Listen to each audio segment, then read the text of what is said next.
Noticentro 1, CMI. Día crítico en el país. Puntos de vacunación no tenían vacunas. Vienen días críticos por la pandemia en el país, dice representante de Organización Panamericana de Salud. Ministro de Salud anuncia nuevas medidas para detener contagios. Se restablece suministro de vacunas al país. El domingo llegan 912,000 y 2,400,000 en la semana. Presidente Duque se vacunará con AstraZeneca para transmitir confianza en su efectividad. Los contagios ya se acercan a 20,000 diarios. Graves disturbios hoy en la Universidad del Valle. Piden alternancia en más carreras. Extraditarán a exfuncionario de la DIAN propietario de famoso Lamborghini. Zambra en el Congreso entre partidarias y enemigas del aborto. Nueva masacre. Van 29 este año. 3 asesinados en Caquetá. En el mundo, desesperación en la India. Hoy hubo 332,000 nuevos contagios. Con Claudia Palacios y Margarita Ortega. Buenas noches. Colombia enfrentó un día crítico por cuenta del COVID. Al aumento de los contagios se suma la escasez de vacunas. En Bogotá, varios de los puntos de vacunación permanecieron cerrados por falta de insumos. Muchos adultos mayores están frustrados y en incertidumbre porque les han cancelado sus citas y no les han dicho para cuándo las reprogramarán. La preocupación de Marta es la de cientos de bogotanos mayores de 65 años a quienes les cancelaron las citas o no han llamado para recibir la escasa vacuna contra el COVID-19. Me parece terrible, su merced. Me parece terrible que en nuestro país esté pasando eso. Y sobre todo que haya un programa en que ya le dicen a uno primera dosis, segunda dosis y no cumplen. Así se ven la mayoría de puestos de vacunación en la capital. Cerrados como el Movistar Arena y el Coliseo del Tunal o sin filas como el Cubo de Colsubsidio, donde quedan pocas dosis de AstraZeneca. Con mucha fe, yo creo que sí alcanzamos. Esta mañana pedí la cita y de una vez me la dieron para hoy. En la clínica Shayo, Fundación Santa Fe y otros puntos, solamente están vacunando al personal de la salud de segunda línea. Sí, me vacunaron, me fue bien. El punto de mayor afluencia ha sido Vima, en la autopista norte, a donde siguen llegando los bogotanos mayores de 65 años o profesionales de la salud en busca de la primera dosis. Las EPS ni llaman ni nada y entonces tocó venir a probar suerte a ver si se logra la vacuna. La capital se acerca al momento más crítico del tercer pico con una ocupación de UCI en ascenso, con el incumplimiento de las cuarentenas y la falta de vacunas. Se vienen días críticos para Colombia en contagios y muertes por causa del COVID, así lo advirtieron esta noche la representante de la Organización Mundial de la Salud, Gina Tambini, y el ministro de Salud, Fernando Ruiz. Estos últimos días de abril y los primeros de mayo van a ser muy críticos con la evolución de la pandemia del COVID, dijo esta noche la representante de la Organización Panamericana y de la Organización Mundial de la Salud en Colombia, Gina Tambini. Estamos viviendo las semanas más críticas en esta pandemia de la COVID-19. Están incrementándose los casos y también, lamentablemente, los fallecimientos. ¿A qué se debe esto? El relajamiento en el uso de las medidas de protección personal, no usar bien el tapabocas, no respetar ese distanciamiento de 2 metros, no lavarse las manos frecuentemente.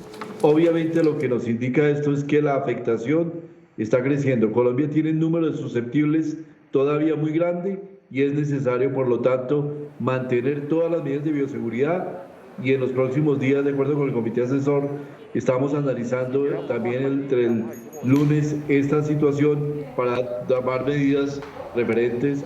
La vocero de la Organización Mundial de la Salud y el ministro Ruiz pidieron a los colombianos extremar el cumplimiento de las medidas de bioseguridad, el distanciamiento físico y el uso del tapabocas. Este fin de semana se normalizaría el ritmo de vacunación contra el COVID en Colombia, así lo anunció el presidente del gremio de las entidades prestadoras de salud, Gustavo Morales. Las EPS, agremiadas en ASEMI, anunciaron esta noche a través de su presidente, Gustavo Morales, que en las próximas horas quedará superada la situación planteada por el retraso en la llegada de las vacunas chinas y por lo tanto serán reagendadas las personas que esta semana debían recibir la segunda dosis de la vacuna Sinovac. Como no llegaron esas vacunas, tuvimos que a principios de la semana cancelar y a partir de hoy y gradualmente durante el fin de semana estaremos reagendando esas citas para la próxima semana. El secretario general de la presidencia, Víctor Muñoz, en su cuenta de Twitter anunció que el domingo llegarán 912.000 dosis de AstraZeneca a través del mecanismo COVAX. El martes 1 millón de Sinovac y el miércoles 544.000 dosis de Pfizer. En total, llegarán en los próximos 6 días 2.400.000 vacunas contra el COVID y habrá segunda dosis para miles de colombianos. En este momento hay 844.000 personas que están esperando turno para recibir su segunda dosis. Como ya lo mencioné, recibiremos 1 millón de dosis el 27 de abril. Con esto queda garantizado en su totalidad las vacunas necesarias para las segundas dosis de la farmacéutica Sinovac. Según el presidente de ASEMI, Gustavo Morales, la población de 75 a 79 años conforma la mayor parte de los colombianos que están esperando la segunda dosis de Sinovac. El presidente Iván Duque recibirá la vacuna de AstraZeneca para dar una señal de confianza en la efectividad y la seguridad de este biológico, cuyos posibles efectos han generado desconfianza en varias partes del mundo. La vacuna de AstraZeneca, desarrollada por la Universidad de Oxford del Reino Unido, ha sido objeto de preocupaciones en algunos países porque existe el riesgo muy pequeño de coágulos de sangre asociados al medicamento. Esto ha llevado a que mucha gente no quiera vacunarse con la británica. El presidente Iván Duque decidió que se vacunará con AstraZeneca para dar confianza a los colombianos de que es una vacuna segura y efectiva. El mandatario quiere esperar su turno para vacunarse y por ser menor de 50 años le tocaría a finales de junio. Pero el ministro de Salud, Fernando Ruiz, le ha pedido que en razón de su dignidad y por sus riesgos acepte vacunarse antes de tiempo. Si hay una solicitud formal del ministro y del comité de expertos, se podría anticipar la vacuna para el jefe de Estado. Los contagios por COVID en Colombia se acercaron a los 20.000 en solo las últimas 24 horas. Los decesos diarios continúan por encima de los 400. El Ministerio de Salud confirmó este viernes otros 19.925 contagios de coronavirus. El total de casos a la fecha es de 2.740.544. Los casos activos ya llegaron a 105.254. Los fallecidos reportados en solo 24 horas fueron otros 420. Ya por el virus han muerto 70.446 personas. Hoy fue el día en que más se procesaron pruebas en el país, 98.921. Este ha sido el comportamiento del virus en los últimos 4 días. El 20 de abril con 16.965 casos y 429 muertes. El 21 de abril con 17.212 contagios y 419 muertes. El 22 de abril con 19.306 contagios y 430 muertes. Hoy con 19.925 contagios y 420 muertes. El ministro de Trabajo, Ángel Custodio Cabrera, les hizo hoy un llamado a las empresas públicas y privadas para que permitan que el 70% de sus empleados trabajen desde casa. Esto para disminuir la cantidad de gente en las calles y frenar la propagación del coronavirus. En medio de la ola más fuerte de contagios y fallecimientos por COVID-19, el ministro de Trabajo, Ángel Custodio Cabrera, dijo que es muy importante trabajar desde casa, siempre y cuando se pueda, para preservar el empleo y proteger la vida. Hemos autorizado que el 70% de los trabajadores lo pueden realizar. Es muy importante que lo hagan y de esta manera poder conservar el empleo y preservar el aislamiento. El mecanismo legal para trabajar desde casa ya está diseñado. El ministro recordó que hay que tener en cuenta algunos requisitos. En primer lugar, que lo puedan realizar, o sea, la actividad la pueda hacer en la casa. Segundo, que se respete el contrato de trabajo.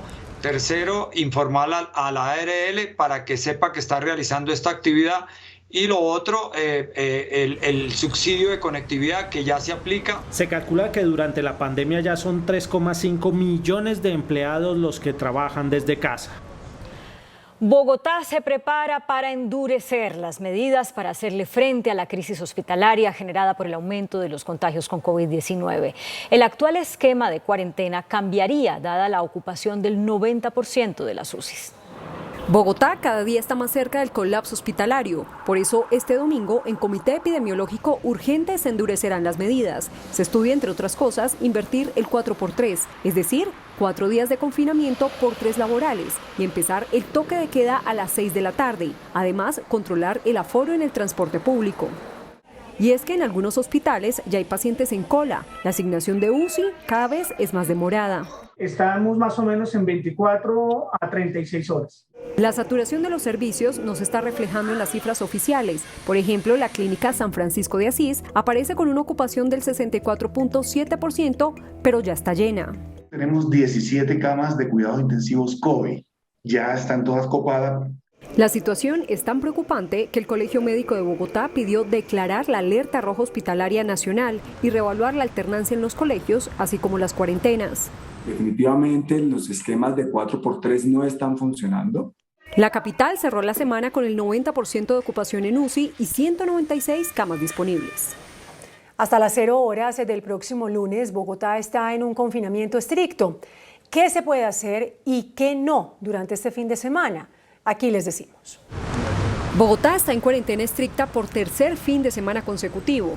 Tenga en cuenta que solo podrá salir una persona por familia a comprar mercado, medicinas y productos de primera necesidad. Además, podrá asistir a urgencias y a citas médicas, ir a bancos y notarías, sacar a la mascota por 20 minutos, hacer ejercicio durante 1 hora, ir a parques metropolitanos estarán abiertos, transportarse en Transmilenio o el SITP, viajar por terminales y aeropuertos si ya tiene los tiquetes comprados, pedir comida y licor a domicilio, salir si trabaja en alguna actividad esencial o atender asuntos de fuerza mayor.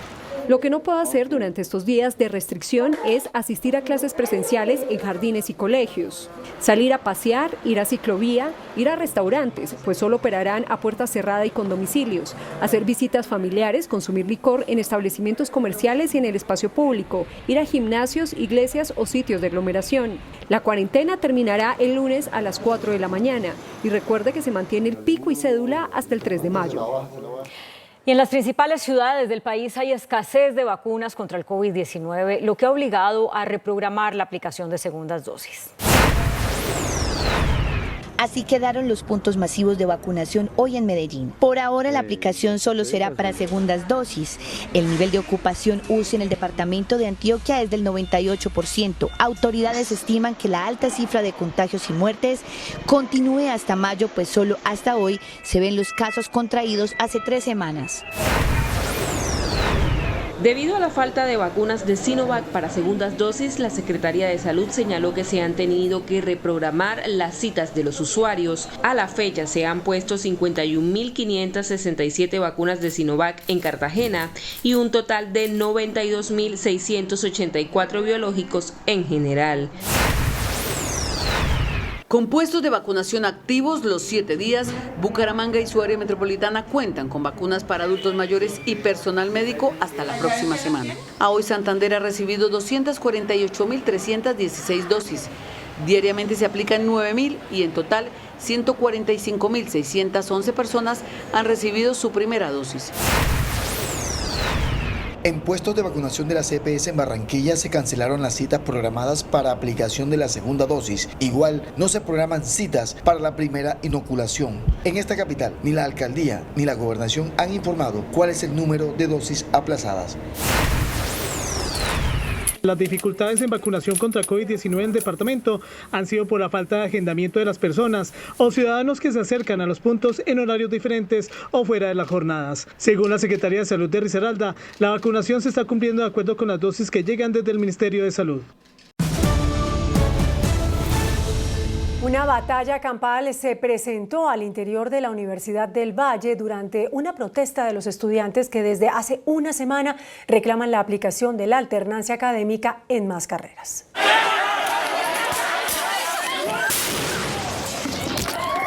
Varios alumnos, un policía y un vigilante resultaron lesionados en medio de las fuertes confrontaciones que hubo durante la intervención del SMAT en una protesta de estudiantes de la Universidad del Valle que reclamaban alternancia académica y mejor conectividad para quienes siguen en la virtualidad. Necesitamos que avalan los espacios para el campus, la alternancia. Necesitamos esta zona práctica para nuestra formación de calidad. Por su parte, directivas de la universidad afirmaron que están abiertos al diálogo sin vías de hecho y que las exigencias de los estudiantes no se pueden cumplir debido al tercer pico de la pandemia.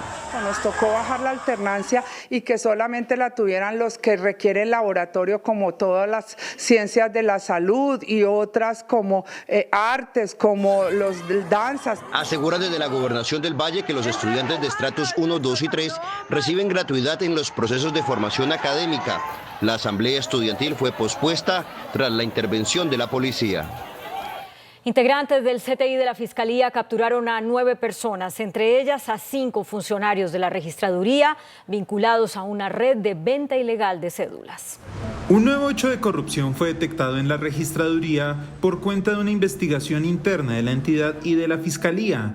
9 personas fueron detenidas por vender cédulas falsas a venezolanos en la frontera. Entre los capturados hay funcionarios de la registraduría, quienes eran los encargados de hacer todos los trámites para lograr las falsas ciudadanías. Combatir no solo las mafias y fábricas de colombianos falsos que han entrado durante los últimos años a Colombia falsificando el registro civil. El operativo se adelantó en las regiones de Ábrego y Sardinata en norte de Santander y se inició el proceso para anular las cédulas. Comenzamos con la depuración del censo electoral de las presuntas falsedades que se hicieron por parte de ciudadanos venezolanos con padres colombianos. Los detenidos responderán por falsedad en documento y tráfico de migrantes. La policía capturó al exfuncionario de la DIAN, Omar Ambuila, pedido en extradición por Estados Unidos por lavado de activos. La Corte del Distrito Medio de la Florida pidió en extradición por lavado de activos a Omar Ambuila, quien trabajó durante 28 años en la DIAN y, según investigaciones de la Fiscalía, hizo parte de una gran red de contrabando en el puerto de Buenaventura. Ambuila había quedado en evidencia desde 2019 por los lujos que exhibía a su hija en redes sociales, entre ellos vehículos deportivos que estaban por encima de los ingresos legales de la familia. En 2020 la justicia colombiana lo dejó en libertad por vencimiento de términos. Ahora tendrá que enfrentar a la de Estados Unidos, donde habría lavado el dinero que habría recibido por el ingreso de mercancías de contrabando a Colombia. Nilson Díaz, padrastro de la niña Sara Sofía, reveló a la Fiscalía la ubicación donde dice haber arrojado el cuerpo de la pequeña. El hombre fue escuchado en interrogatorio este viernes en la cárcel Picota de Bogotá. El padrastro de Sara Sofía, Nilson Díaz, le entregó a la Fiscalía este croquis de la ubicación en la cual presuntamente habría arrojado el cuerpo de la menor. En el mapa, Díaz muestra 2 referencias del punto. La primera sería un parque y la segunda un puente peatonal. Además dice que el cuerpo de la menor llevaba un body blanco y una camisa azul. La Fiscalía escuchó por más de 2 horas a Nilson Díaz en interrogatorio para precisar la presunta ubicación del cuerpo y así resolver el misterioso caso, pues desde el 28 de enero se desconoce el paradero de la menor. Y pese a que Díaz y la madre Carolina Galván aseguran que la niña falleció, varias de sus declaraciones son contradictorias o se culpan mutuamente. En ese sentido, la familia de Sara Sofía guarda la esperanza de encontrar a la niña con vida, pues en una versión inicial, tanto Díaz como Galván dijeron que la niña había sido regalada.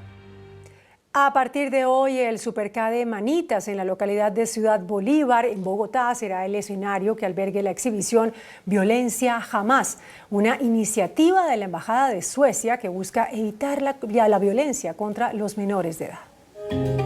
En Bogotá, cerca de 23.000 niños son víctimas cada año de maltrato. La alarmante cifra fue considerada por Suecia, primer país en aprobar hace más de 40 años una ley que prohíbe el castigo físico hacia la infancia. Ante la alarmante cifra se llevó a cabo una estrategia mediática con una exhibición denominada Violencia Jamás, un espacio de reflexión que busca sensibilizar a la comunidad sobre la importancia de evitar el castigo físico hacia niñas y niños.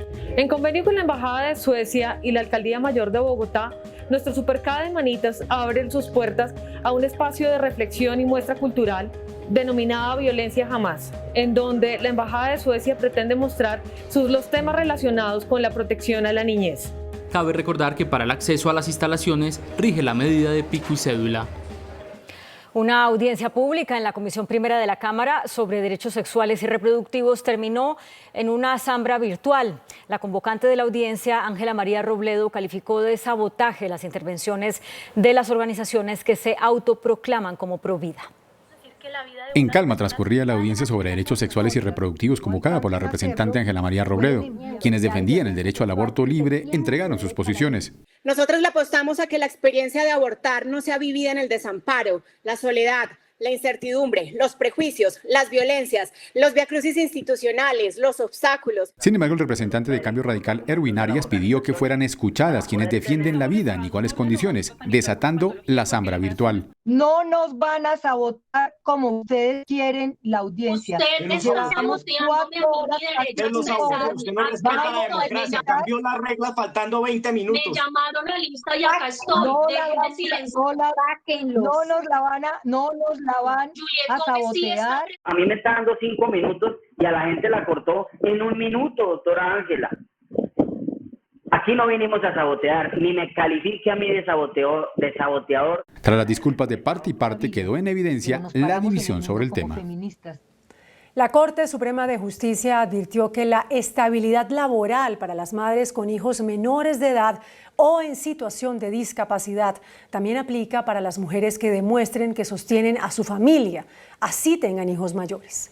Al revisar un fallo del Tribunal Superior de Manizales relacionado con unos despidos de trabajadores de la industria licorera de Caldas, la Corte Suprema señaló que la estabilidad laboral reforzada no solo se debe dar a las madres con hijos menores o en situación de discapacidad, sino también a las mujeres que demuestren que sostienen a su familia aún con hijos mayores. En el fallo de la Sala Laboral, la Corte Suprema de Justicia ordenó que se reintegre a la trabajadora Luz Ángela López a la licorera de Caldas, de donde fue despedida en el año 2013, y que se le paguen los salarios y prestaciones sociales que dejó de percibir desde el momento de su desvinculación. La Corte precisó que la estabilidad reforzada de las madres cabeza de familia no es ilimitada ni absoluta, dado que pueden ser desvinculadas siempre que exista una justa causa de terminación del contrato de trabajo debidamente comprobada o hasta que cesen las condiciones que originan la protección especial. Hubo una nueva masacre, esta vez en San Vicente del Caguán, municipio del Caquetá. 3 personas fueron asesinadas, entre ellas un excombatiente de las FARC. El Partido Comunes responsabilizó a la canciller Claudia Blum por las más recientes muertes de sus integrantes debido a las declaraciones que dio ante la ONU. Como Arlington Henao, Julián Oviedo y Wilmer Álvarez fueron identificadas las 3 personas asesinadas en la vereda El Águila del municipio de San Vicente del Caguán, en Caquetá. Con esta masacre se completan 29 en el año, que dejan 105 muertos. Una masacre en Caquetá, donde asesinan a 3 personas, entre ellas a un excombatiente de las FARC en proceso de paz, contrasta con las declaraciones de la canciller Claudia Blum. Entre los muertos figura Wilmer Álvarez, excombatiente de las FARC. Con este asesinato se eleva a 21 el número de integrantes del Partido Comunes asesinados este año y 270 desde 2016. El partido responsabilizó a la canciller Claudia Blum por las últimas muertes tras sus declaraciones en el Consejo de Seguridad de la ONU. Son graves por irresponsables y por perversas. Demuestran la mala fe de este gobierno y su propósito de seguir haciendo trizas el mayor anhelo del país, que es lograr una paz completa. El Partido Comunes pidió acompañamiento de la comunidad internacional. Las afirmaciones de la canciller Claudia Blum atribuyendo al Partido Comunes la responsabilidad por las disidencias de las FARC podría tener consecuencias sobre los acuerdos de paz. Así lo advirtió el exnegociador Humberto de la Calle. Por su parte, la senadora Sandra Ramírez dijo que la ministra les ha colgado una lápida al cuello a los excombatientes. El exnegociador de los acuerdos de paz, el exministro Humberto de la Calle, dijo hoy a Noticentro 1 CNI que esta afirmación de la canciller es extremadamente grave. Las disidencias son un incumplimiento de la antigua guerrilla, convertida ahora en partido político. Muy grave además, porque con esa lógica lo que habría que entonces es romper el acuerdo, anularlo por parte del Estado colombiano. El senador José Obdulio Gaviria anunció que el Centro Democrático respalda a la canciller. La ministra, la canciller, no tiene por qué retractarse y la vamos a apoyar en el Congreso. Claro que la llamada disidencia de las FARC estaba concebida como un plan, como una estrategia. Ahora que de la Calle deje esas ínfulas de indignadito, el cuentecito siempre de los progres para eludir el debate. Entre tanto, la senadora del Partido de los Comunes, Sandra Ramírez, aseguró que la canciller les colgó una lápida a los excombatientes. Sus palabras provocadoras se suman a la pesada carga de estigmatización que hemos sufrido y que ha desencadenado en un exterminio sistemático en contra nuestra. Nos pone la señora canciller una lápida en la espalda. Para los dirigentes del partido de las antiguas FARC, la canciller asumió una actitud provocadora contra todos los excombatientes. El Comité Regional Indígena del Cauca defendió la decisión de erradicar cultivos de coca por su propia cuenta y denunció amenazas contra sus dirigentes. Ante la comunidad en Caldono, Cauca, el consejero del CRIC, Freddy Campo, aseguró que la acción que empezó la Guardia Indígena no busca generar un enfrentamiento entre comunidades. Que aquí no son indígenas, aquí es una gente pastusa de Nariño que entró a sembrar coca a los territorios indígenas. Y muchos ayer nos llamaban, decían, apoyamos lo que están haciendo ustedes porque a nosotros ya nos intimidaron. El CRIC mantiene detenidos a varios de los que hirieron a los guardias indígenas. Siempre vamos con nuestros símbolos de autoridad, símbolos de la guardia, y ellos nos reciben con fusiles. Los compañeros que hoy están detenidos aquí tienen que ser conscientes también que cayeron en pleno acto accionando las armas.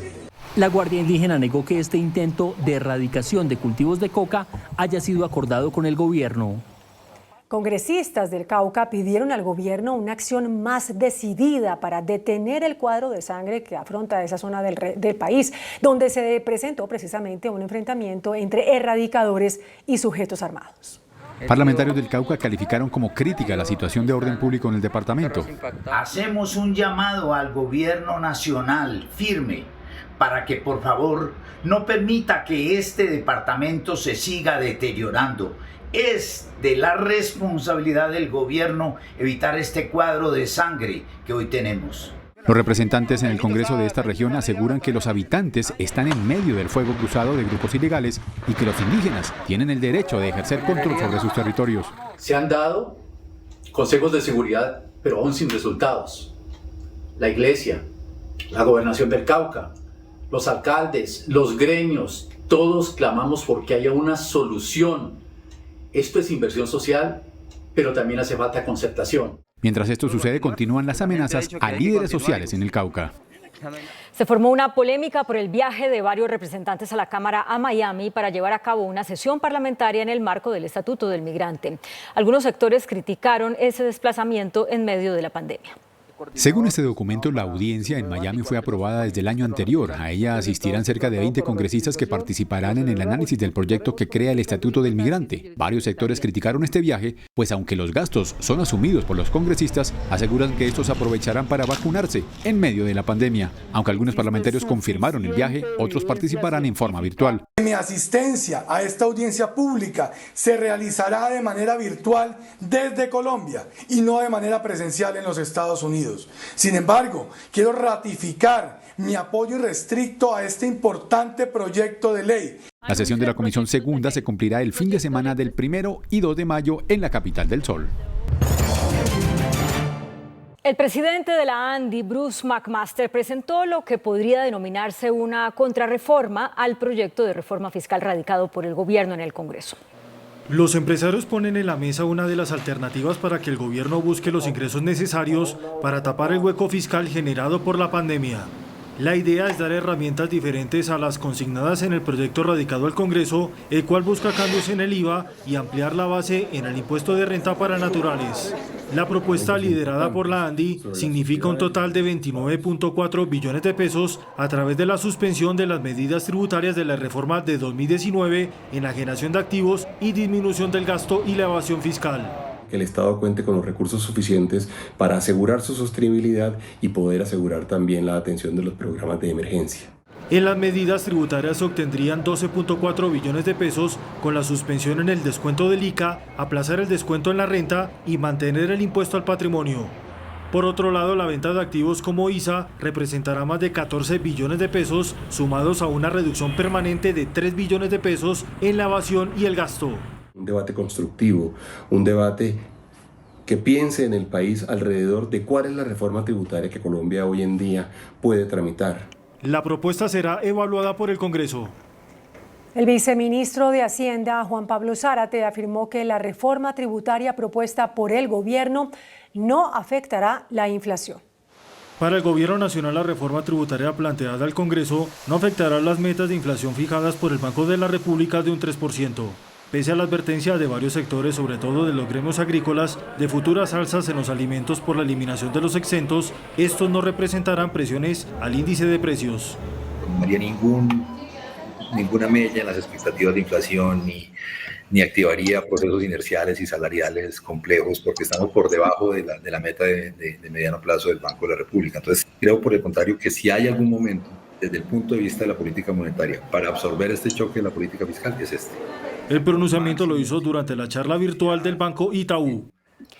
La Corte Constitucional señaló que los empleados en la modalidad de teletrabajo tienen derecho a que se les reconozcan horas extras como a cualquier otro trabajador. La Corte resolvió así una demanda contra un artículo de la Ley de Teletrabajo expedida en 2008 que contempla una forma de laborar distinta al trabajo en casa. La diferencia está en que el teletrabajo se basa en el uso de las tecnologías y en que nunca se requiere la presencia física del empleado en la sede de la empresa.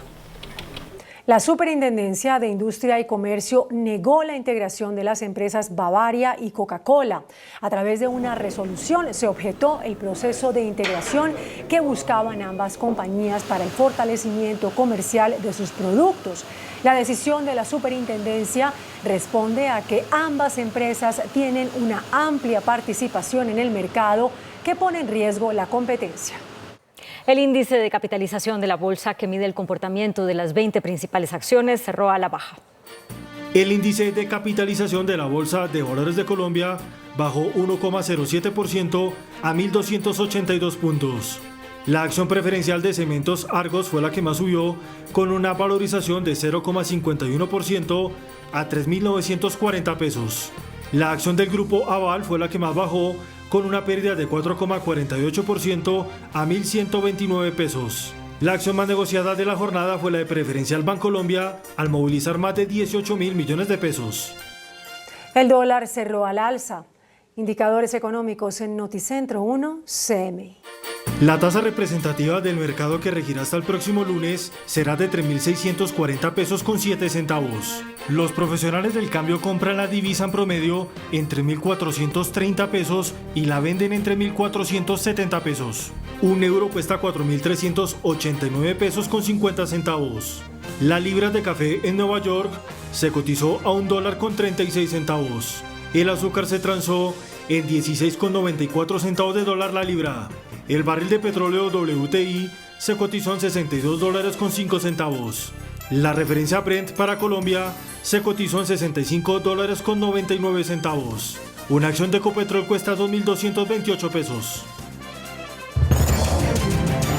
Por segundo día consecutivo, India superó el récord mundial de nuevos contagios de COVID en 24 horas, 332.000. La gente está indignada con el gobierno por la respuesta que este le ha dado a la pandemia. Ya ha habido protestas. En medio de una feroz segunda ola de contagios y una grave escasez de oxígeno que agudiza la saturación de los sistemas sanitarios, India atraviesa por el peor momento de la pandemia del coronavirus. Además de ser la segunda nación con el mayor número de infecciones, con 16,2 millones de casos, la India superó el récord mundial de contagios diarios por segunda jornada consecutiva, después de confirmar más de 332.000 nuevos casos en las últimas 24 horas, a lo que se suma la disparada de la fatalidad, que alcanzó un nuevo máximo con más de 2.200 fallecidos en un día, mientras los muertos se apilan de manera dramática y son cremados al aire libre.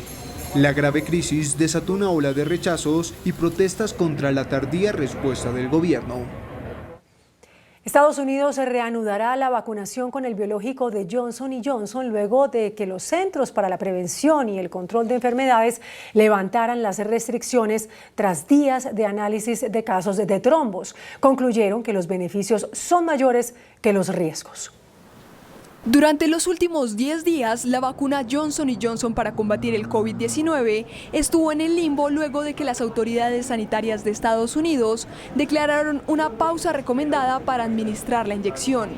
Hoy, el Comité Asesor de Vacunas de los Centros para el Control y la Prevención de Enfermedades se reunió y, tras analizar los 15 casos de trombos notificados en mujeres hasta hoy, decidió reanudar el uso de este biológico para personas de 18 años o más, al encontrar que los beneficios superan los riesgos. La suspensión de la vacuna de Janssen había sido motivada por 6 casos reportados de un trastorno grave de la coagulación de la sangre y por la muerte de una mujer de 45 años después de recibir la vacuna. La farmacéutica china Sinovac, productora de la vacuna contra el COVID Coronavac, comunicó que de momento no está interesada en comenzar la venta de su fármaco a privados en Colombia. A través de un breve comunicado, Sinovac reiteró su intención de unir esfuerzos en la lucha contra el COVID-19 con el gobierno colombiano. Desde el inicio de la epidemia, nuestra empresa ha estado en estrecha comunicación y cooperación con el gobierno de Colombia, brindando soluciones eficientes para combatir conjuntamente el COVID-19. En la actualidad, y debido a las condiciones de salud en Colombia, solo tenemos cooperación directa con el gobierno y por ahora no estamos abiertos a vender a empresas privadas. Esta compañía hace el anuncio apenas 48 horas después de que la estadounidense Pfizer dio a conocer que no venderá sus dosis a privados para garantizar un acceso equitativo a la vacuna en medio de la emergencia mundial. El presidente ruso Vladimir Putin anunció que se decretarán 10 días no laborables en mayo con el único objetivo de frenar el avance de la pandemia de coronavirus en todo el territorio nacional. Los rusos no estarán obligados a trabajar del 1 al 10 de mayo, según anunció el mandatario Vladimir Putin, apoyando una propuesta de la Agencia Rusa de Salud, la cual impone por decreto 10 días no laborables en los que se limitarán al máximo los desplazamientos, especialmente los realizados en los transportes públicos, con el único objetivo de que la circulación del virus se reduzca. Y aunque Putin dijo que aspiraba a una inmunidad colectiva en Rusia hacia el otoño de este año, las autoridades advierten que hay una tendencia que muestra que la situación podría complicarse si no se toman medidas contundentes. Japón declaró el estado de emergencia, el tercero de los últimos meses. Hasta el 11 de mayo, más de 126 millones de personas tendrán que cumplir restricciones más estrictas y estará cerrado el comercio no esencial. Cuando solo faltan 3 meses para los Juegos Olímpicos, el gobierno japonés decretó un nuevo estado de emergencia en Tokio y en otras 3 regiones, que equivalen a una cuarta parte de la población del país, debido al preocupante repunte de los contagios por coronavirus. La medida obliga al cierre de comercios que venden alcohol, los grandes almacenes y algunos centros comerciales. El estado de emergencia entrará en vigor desde el próximo domingo y durará por lo menos hasta el 11 de mayo, cuando en territorio japonés se ha vacunado a menos del 1% de la población. Una sorprendente lentitud para la tercera economía mundial. Las autoridades australianas ordenaron un confinamiento de 3 días a partir de la medianoche en la ciudad de Perth tras un brote local de COVID-19 que al parecer se originó en un centro de cuarentena para viajeros internacionales. Este aislamiento para 2,4 millones de personas fue impuesto después de que se confirmó solamente un caso de coronavirus. Se trata de un hombre de 54 años, quien a su llegada a Perth cumplió el periodo de 14 días de cuarentena. A su salida se realizó una prueba que salió positiva. Y el gobierno de Perú ordenó la inmovilización nacional para el Día de la Madre. Esta medida se toma para evitar que el domingo 9 de mayo las personas realicen reuniones familiares, pues esto podría generar un incremento de los casos de COVID-19. El Congreso de Chile aprobó el proyecto de ley que permite un tercer retiro de los fondos de pensiones para hacer frente a la crisis económica derivada de la pandemia.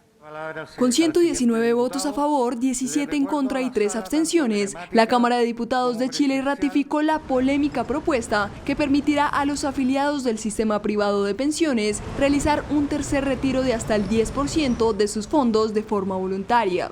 Pero la decisión planteada por congresistas de centroizquierda ha sido duramente criticada por el mandatario Sebastián Piñera, quien busca bloquear el proyecto de ley, pues asegura que es una medida inconstitucional que perjudicará las pensiones de los chilenos en el futuro, por lo que recurrió al Tribunal Constitucional. Así pues, la entrada en vigor de la ley está en el aire hasta que la Corte Constitucional se pronuncie sobre su viabilidad. Francia investiga como un posible atentado terrorista la muerte de un policía durante un ataque con cuchillo en las afueras de París, protagonizado por un hombre de origen tunecino, a quien testigos oyeron gritar «Alá es grande». La amenaza extremista vuelve a sacudir el corazón de Francia después de que un hombre de 36 años, nacido en Túnez y llegado a Francia sin papeles en 2009 y regularizado en 2019, asesinó a una funcionaria de la policía y madre de 2 hijos después de asestarle 2 puñaladas en el cuello. El brutal ataque con cuchillo, ocurrido a las afueras de París, es investigado por las autoridades como un atentado terrorista debido a que testigos oyeron gritar al agresor "Alá es grande" cuando se abalanzó sobre su víctima. El atacante, que fue herido de muerte durante su detención, no figuraba en ningún listado policial por su posible radicalización, aunque 3 personas de su círculo cercano fueron arrestadas. Mientras el presidente Emmanuel Macron advirtió que Francia no cederá ante el terrorismo islamista. Más de un centenar de heridos dejaron los disturbios registrados en la ciudad vieja de Jerusalén y que implicaron a judíos de extrema derecha, palestinos y la policía israelí. Una semana de tensión entre israelíes y palestinos alcanzó su punto de ebullición en la puerta de Damasco, la principal entrada a la ciudad vieja de Jerusalén, donde más de 100 personas resultaron heridas durante los peores disturbios violentos en 5 años y en los que estuvieron implicados judíos de extrema derecha, palestinos y la policía israelí.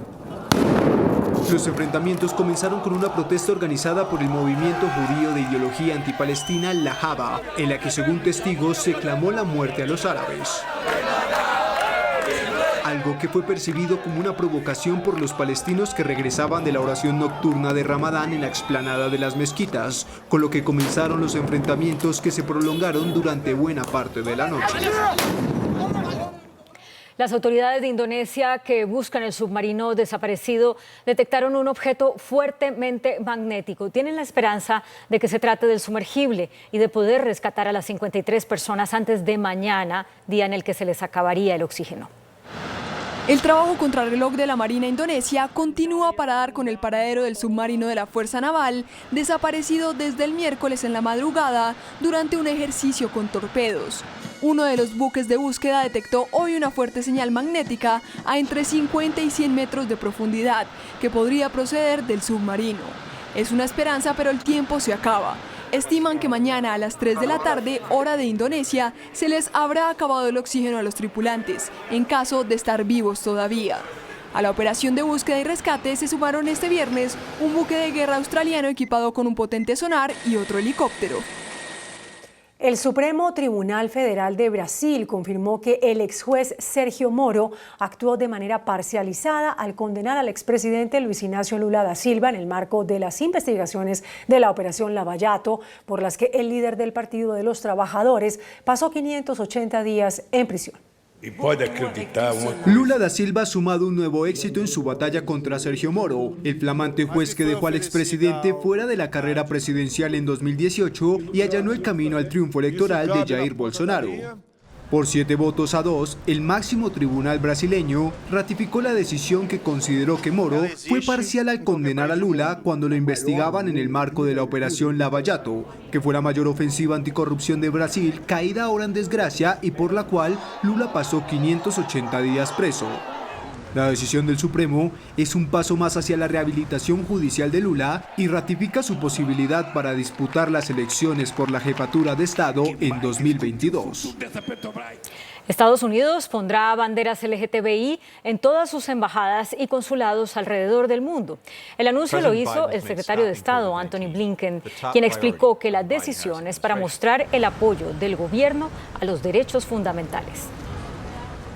La NASA reveló el video del segundo vuelo del helicóptero Ingenuity en Marte, el cual fue grabado por el rover Perseverance. Y con una notable diferencia a su vuelo inaugural, pudo elevarse sobre el suelo marciano durante casi 52 segundos a una altura de 5 metros. Se espera que la misión de la primera aeronave en volar en otro planeta dure 31 días, en los que deberá realizar al menos 3 vuelos más y tomar fotografías aéreas del cráter Geyser.